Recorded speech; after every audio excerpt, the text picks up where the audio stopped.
বাংলাদেশ জামাত ইসলামী যে 5 দফা কর্মসূচি দিয়েছে, এই 5 দফা কর্মসূচি জামাত ইসলামীর দলীয় স্বার্থে দেওয়া হয়নি। বাংলাদেশ জামাত ইসলামী যে 5 দফা কর্মসূচি দিয়েছে, এই 5 দফা কর্মসূচি মূলত জুলাই আকাঙ্ক্ষাকে বাস্তবায়নের লক্ষ্য নিয়ে এই 5 দফা কর্মসূচি ঘোষণা করেছে। জামাত ইসলামীর যে 5 দফা কর্মসূচি, এই 5 দফা কর্মসূচি দেশ এবং দেশের জনগণের স্বার্থে এই কর্মসূচি ঘোষণা করা হয়েছে। সুতরাং এই কর্মসূচি বাস্তবায়ন ছাড়া কোন জাতীয় নির্বাচন যদি করার চেষ্টা করা হয়, সেই নির্বাচনে দেশের জনগণ মানবে না।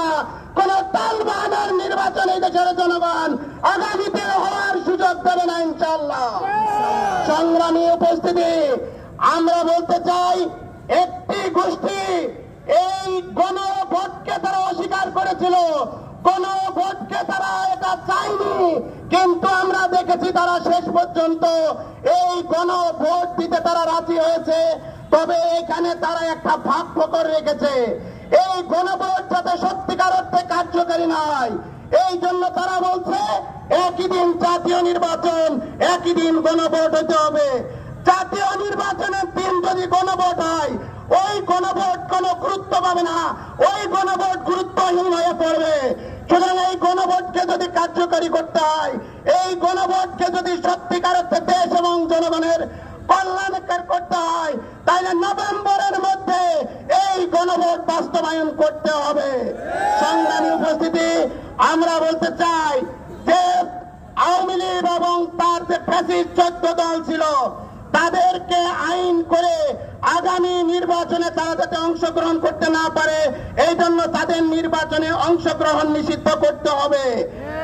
আমরা লেভেল প্লেইং ফিল্ড চাই। আপনারা দেখেছেন ইতিমধ্যে বাংলাদেশের বিভিন্ন জায়গায় আমাদের প্রার্থীদের উপর হামলা করা হচ্ছে, আমাদের গণসংযোগে হামলা করা হচ্ছে। এই হামলার মাধ্যমে প্রমাণিত হয় আগামী জাতীয় নির্বাচন লেভেল প্লেইং ফিল্ড এটা হবে না, এটা একতরফা নির্বাচন হবে। এই জন্য আমরা প্রয়োজনীয় সংস্কার করে, প্রশাসনের সংস্কার করে, আমরা লেভেল প্লেইং ফিল্ড তৈরি করে আগামীতে যদি জাতীয় নির্বাচন হয়, সেই নির্বাচনী ব্যবস্থার আমরা দাবি জানাচ্ছি। পাশাপাশি আমরা এই কথা বলতে চাই, যদি আমাদের এই 5 দফা দাবি মেনে নেওয়া না হয়, তাহলে সামনে এই 5 দফা দাবি আদায়ের লক্ষ্যে আরো বৃহত্তর কর্মসূচি ঘোষণা করা হবে এবং সেই কর্মসূচি বাস্তবায়নে সকলকে উদাত্ত আহ্বান জানিয়ে আমার কথা শেষ করছি। আল্লাহ হাফেজ। বাংলাদেশ জিন্দাবাদ। বাংলাদেশ জামাত ইসলামী জিন্দাবাদ।